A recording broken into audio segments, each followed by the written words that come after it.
Welcome to a new deep dive from AI Unraveled. This is the podcast created and produced by Etienne Newman, who's a senior software engineer and also a passionate soccer dad up in Canada. Great to be here. And hey, if you're finding these explorations into AI useful, please do take a second to like and subscribe on Apple Podcasts. It really helps us out. Definitely. So today we're doing something a bit different, a rapid visual tour, you could say, across the cutting edge of AI. We're looking at a comparison of four pretty fascinating models. Yeah, exactly. We're digging into this really interesting snapshot. It comes from a radar chart comparison, and it features Gemini 2.5 Pro, DeepSeek R1, and then OpenAI's o3 and o4-mini.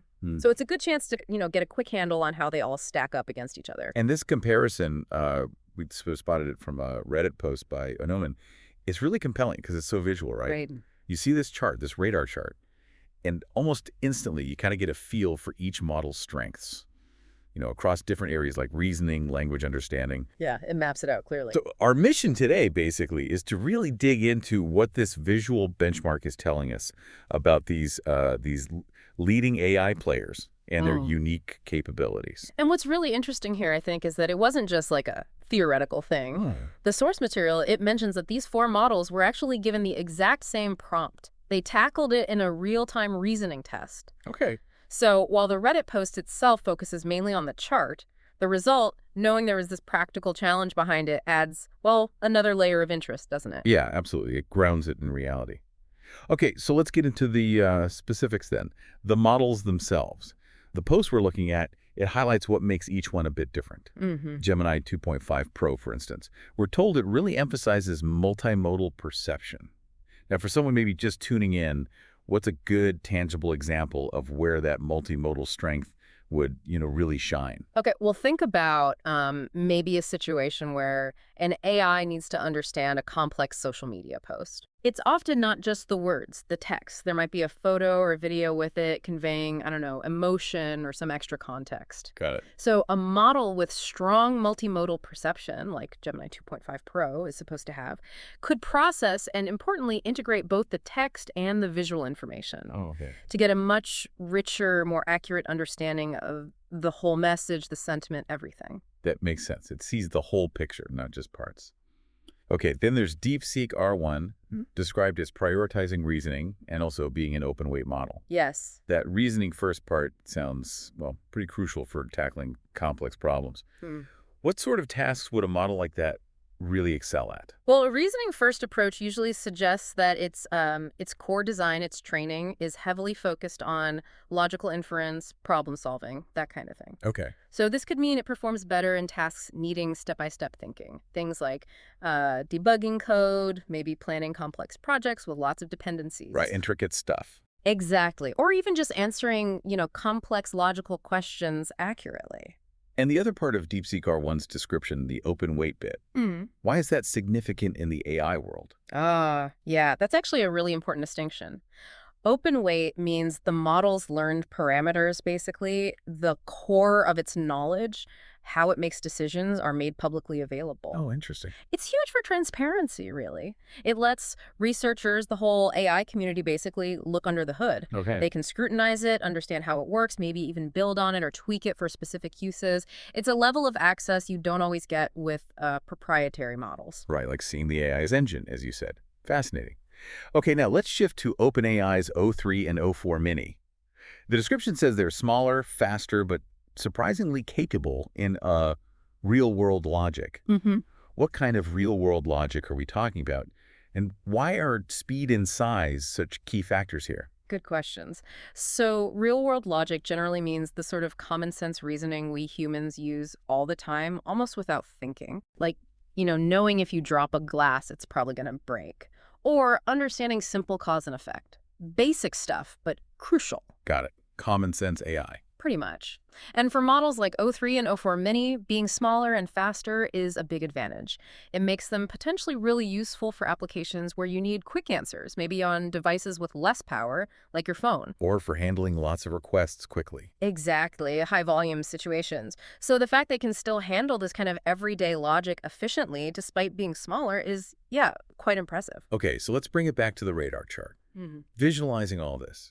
The post mentions each colored dot on the chart is a performance trait. Right? So when we look at where those dots fall for each model, what are the key things to, like, pay attention to? Well, the main thing is how far each dot is from the center. The further out a dot goes, the better the model performed on that specific measure, that trait. Higher score, further out. Exactly.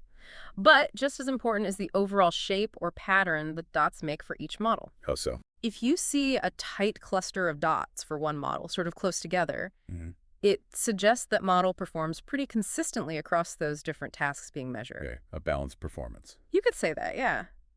Which leads us to a really interesting observation from the Reddit post. Which was? It mentioned that both Gemini 2.5 Pro and DeepSeek R1 showed, and I quote, remarkable uniformity in their performance profiles on this chart. Uniformity. So, like you said, balanced. What does that consistency across the board suggest about their overall abilities? Well, it points towards a sort of well-rounded competence, Uh-huh. These models probably don't have glaring weak spots, at least not in the areas tested by this benchmark. They seem to perform reliably well across different kinds of challenges. Which could be a big plus for general purpose applications. Absolutely. A significant advantage if you need a broad set of skills. Okay. But then conversely, the post points out that O3 and O4-mini showed more varied strength profiles, more uneven patterns on the chart. What can we take away from that? A more varied profile. Yeah, it suggests these smaller models might really shine in certain specific areas. Specialisms. Exactly. While perhaps being less strong in others, it points towards a more specialized toolkit, if you like. So one might be great at language, less so at math or something. Potentially, yes, Yeah. or vice versa. This kind of specialization could make them incredibly useful for very specific, targeted jobs where their particular strengths are exactly what's needed. Interesting trade-offs. This whole rapid visual benchmarking idea, it really seems like a valuable tool for, well, anyone involved in AI, right? Definitely. The post mentions developers choosing models, researchers tracking progress, enthusiasts just staying informed. Why is this quick visual comparison so effective for all these different people?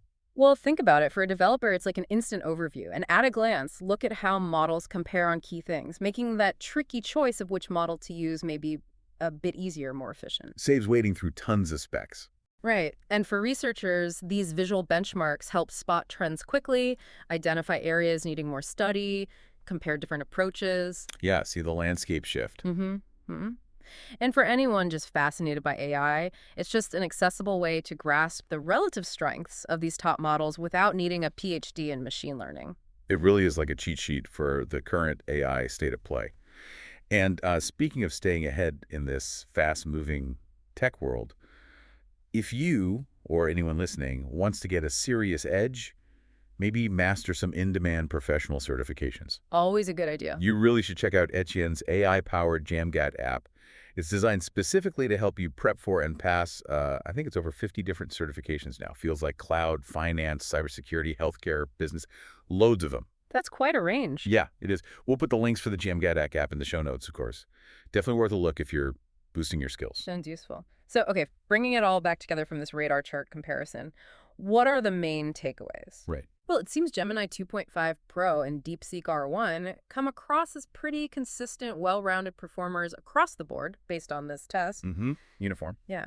Then you have O3 and o4-mini, smaller, faster, but showing these more distinct, varied profiles suggests maybe more specialized strength. Right. Different shapes on the radar. Exactly. And the chart itself, it's just a really effective way to quickly visualize and benchmark these models as they keep evolving so fast. It absolutely provides an insightful snapshot. And looking at these different strengths, Gemini's broad abilities, DeepSeek's reasoning focus, the speed and maybe specialized logic of the smaller models, it does make you wonder, doesn't it? Wonder what? Well, which of these characteristics, multimodality, reasoning first, speed, efficiency, specialization, which ones might end up being the most crucial, the most transformative for the AI applications we'll see next? That's a big question. It is.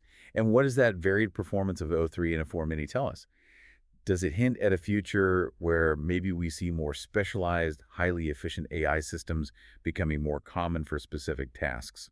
It's definitely possible. A trend towards specialization alongside the big general models. Yeah, it's definitely some food for thought.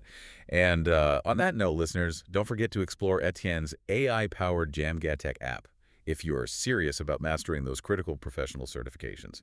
Cloud, finance, cybersecurity, healthcare, business, all those areas. Check the show notes for the links. Exactly. Links are right there in the show notes. Thanks, everyone, for taking this deep dive with us today.